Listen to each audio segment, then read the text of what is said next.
مسیح میں میرے عزیزوں، آپ سب لوگوں کی سلامتی ہو۔ میرا نام منیزہ رفاقت ہے۔ میں آپ سب لوگوں کو PJEFC کی آن لائن اردو سروس میں خوش آمدید کہتی ہوں۔ آئیے ہم اپنے دلوں کو خداوند کی عبادت کے لیے تیار کریں، اور اس کے لیے ہم سب مل کر پڑھیں گے زبور 47۔ اے سب امتوں تالیاں بجاؤ، خدا کے لیے خوشی کی آواز سے للکارو، کیونکہ خداوند تعالیٰ محیب ہے، وہ تمام روئے زمین کا شہنشاہ ہے۔ وہ امتوں کو ہمارے سامنے زیر کرے گا، اور قومیں ہمارے قدموں تلے ہو جائیں گی۔ وہ ہمارے لیے ہماری میراث کو چنے گا، جو اس کے محبوب یعقوب کی حشمت ہے۔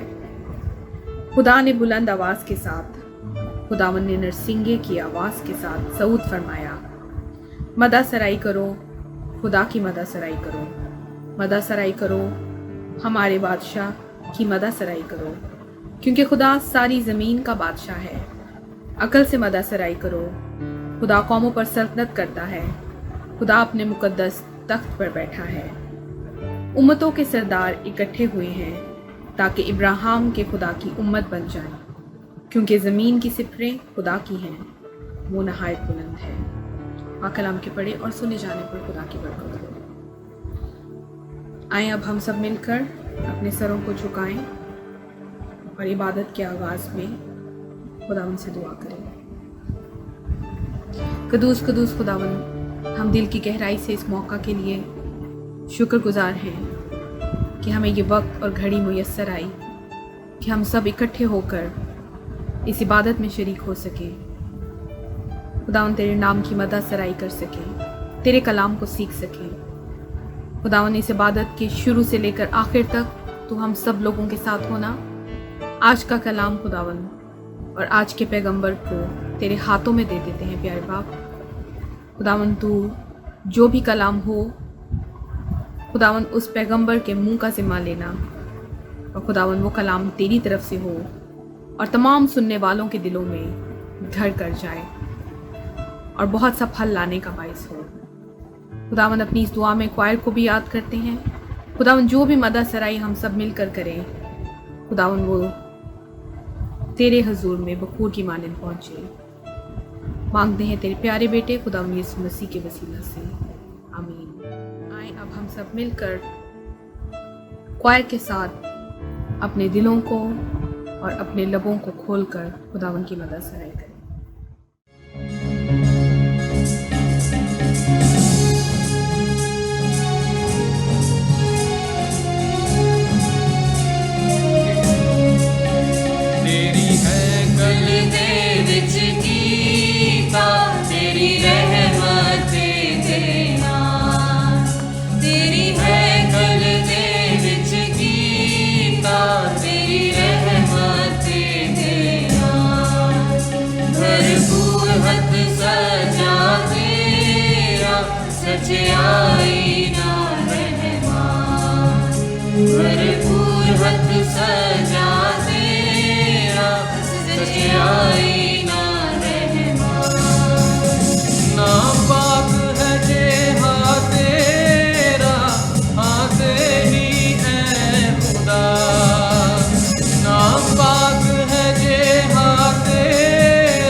زمین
سکو سارا